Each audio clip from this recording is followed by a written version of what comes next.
But yes, that's my story today. I was just curious. I know you're one of the sponsors of the bill, House Bill 47. I was curious if you could tell me a little bit about your opinion on it and why you are helping sponsor it. Well, first of all, I'm totally for this bill because it's permissive. It doesn't make anyone do anything. It's totally permissive. It allows the Ten Commandments to be posted if that's the local system, the LEA, has approval of it. But yes, I think it's a great bill. We have several other historical documents and listed, such as Bill of Rights, Declaration of Independence, and so on. But this is one of our important historical documents. And what would you say to people? You were talking about how permissible it's a choice for a school to choose to put it up or not. Many people who are against this bill, or for it, actually, excuse me, for it, say that people can choose to look at it, choose to not look at it. What is your opinion on that fact? I know people against it say that if they choose to not look at it, then it can be chose to choose, excuse my language, I'm trying to articulate my sentence, choose to not look at the Declaration of Independence or the Constitution. What is your opinion on that argument for the bill that if it's posted up, those who are not Christian can choose to not look at it? Well, I agree with that, but also essentially it even goes back to the local LEAs, and they feel like that is a great point, and they're not exposing anyone to anything. When it comes to historical documents that do not choose to enter into this, but a whole lot will choose, and just because they feel like that's one of the important documents among others that will be offered. And what is your response to those who are concerned about it feels like this is going against the Establishment Clause in the Constitution and that it feels like it's pushing a religion onto the students at public schools?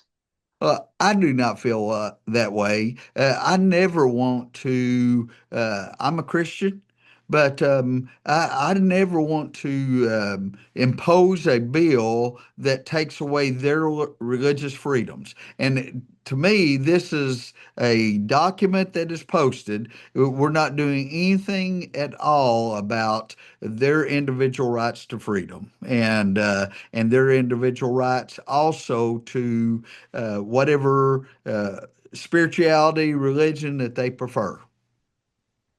And I just wanted to clarify, I know that this bill has, like last year or 2 years ago, was put forth. Can you explain a little bit of the history behind this idea or just this House bill?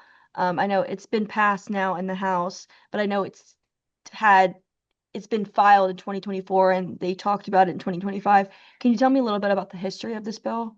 Well, I think initially that it was looked at as you will do this, but now it's much more permissive and not more permissive, it is permissive. And at this point, I think that we got the language where we were hoping. And then at this point, we decided to run it because we felt like it was an overall better bill.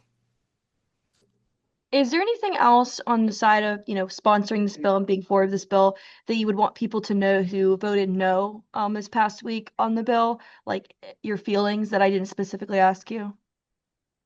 Can you repeat the first part about Yeah. no or Was there something that you would like people to know as your standpoint of being for the bill? Is there something that I didn't specifically ask you that you want to express your opinions or feelings to those who voted no on the bill? I really don't. I think that every one of us are here to represent number one, our district, number two, the state of Tennessee. And I felt led, and actually, some was through prayer. I know that I'm not putting this on anyone individually, but I just had a peace about it. I decided that this was in our district and our state's best interest. So, in the end, I just thought there's a need to allow this, but we're not forcing it upon anyone. Perfect. Thank you. Those are all the questions that I have. I really appreciate, I know you've had a really, really busy day, so I really appreciate you taking your time to talk to me. Absolutely. Call me anytime, lady. Thank you so much. Very nice God meeting you. bless you. You too.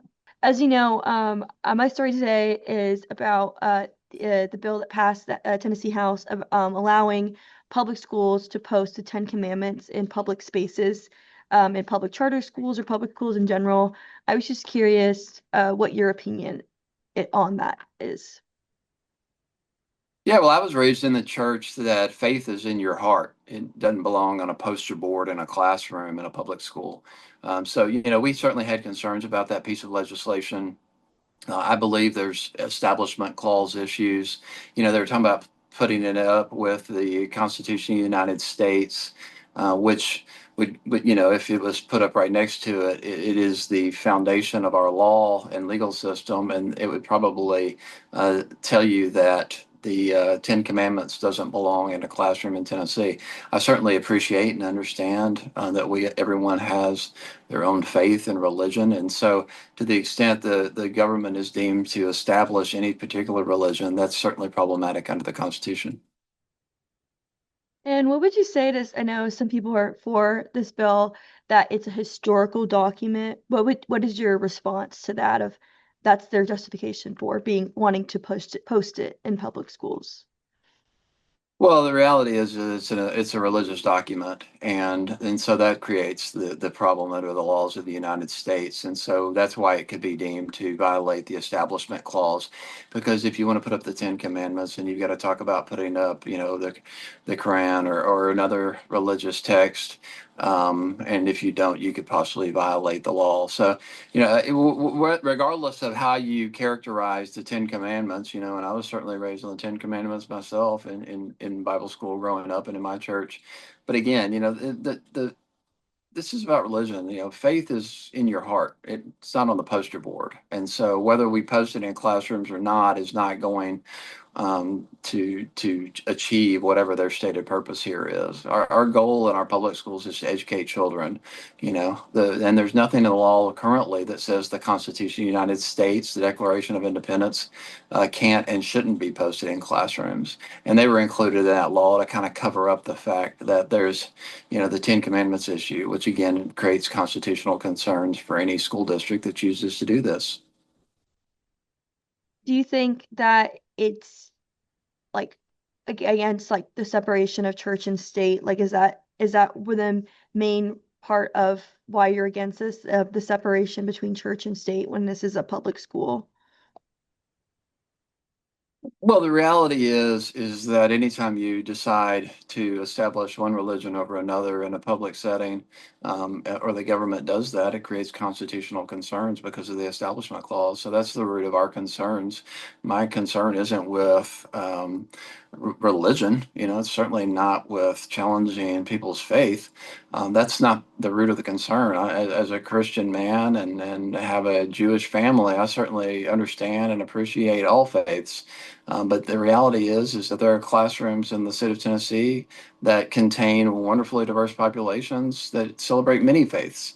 And so when you put one in or choose one faith over another, that's where you create concerns. And that's the reason for the protections in the United States Constitution against establishing one religion over another, and why we have always sought and the courts have upheld, the separation of church and state. So we got to be very aware of that. It's not, there's nothing anti-religious about this. It's just simply acknowledging what the Constitution says and what judicial precedent says about taking these types of actions. We certainly don't want to create any issues for LEAs across the state of Tennessee, Hamilton County, or otherwise, because if they were to choose to post these Ten Commandments, then they would possibly be subject or likely subject to litigation. And, that just costs taxpayers money. And taxpayers, whether or not they want to celebrate their faith, and then they can do that in many ways. They can attend church or whatever they want to do. And so you don't have to, posting these in a classroom doesn't prove anything. And what is your response to those who are for this bill that just say those who are not religious or not Christian can just look away from the Ten Commandments and then they can be posted there, just people can choose to refuse to look at what's posted on the wall. Well, that kind of ignores the argument of the posting in the first place. I mean, like I said, the bill included the Constitution of the United States, the Declaration of Independence, and we certainly don't want children to look away from those documents. And so, these are historical documents, and you can be taught the Ten Commandments in your church, and nobody's saying that you can't do that. But in the classroom, that is not the place for religion. That's the reason for separation of church and state. And that's the reason for the Establishment Clause, because we are sending our children of all different faiths into our public schools. And so the public government, the state government taking this type of action could be deemed to establish one religion over another. And that's the inherent problem here. And what would you say to parents in this area or just in Tennessee in general that have concerns about this bill? I know you are in the House, so you don't have a say of it passing the Senate or going to the governor's desk, but what is your, as elected officials, say to the parents who are concerned about this bill? Well, they should reach out to their state legislators. And, you've got to track this type of legislation and keep an eye on things and make sure to communicate with your state legislators. We're here to represent you and your interests and your concerns. So never hesitate to share those. And I would just point out that, if you want your children to learn religion in the classroom, the state government is now providing vouchers, for your children to attend any private school you want. And the predominant amount of the majority of schools accepting these vouchers are religious-based institutions. So you don't necessarily need the Ten Commandments posted in a public school classroom. Parents have all kinds of options if this is of concern to them in either direction. Is there anything else I didn't specifically ask you that you want to talk about on this topic? No, No, I think I I think mean, you yeah, I think the most important thing is that we all, most Tennesseans have faith and enjoy their faith in their heart, and they don't need it posted on a poster board in a classroom. It is something that is an individual matter and concern and a family matter. And so, we encourage everyone to fully practice their faith, and we also encourage everyone else to be respectful of other people and other religions, because the diversity is what makes Tennessee great, and we can all learn from one another, and we need to respect each other. perfect. Thank you so much. I really appreciate you taking your time on your busy day to talk to me. Yeah, It thanks. made my day. Thank you so much. You have a great Have a good day. day. Have a good day. Bye Bye. bye. Bye.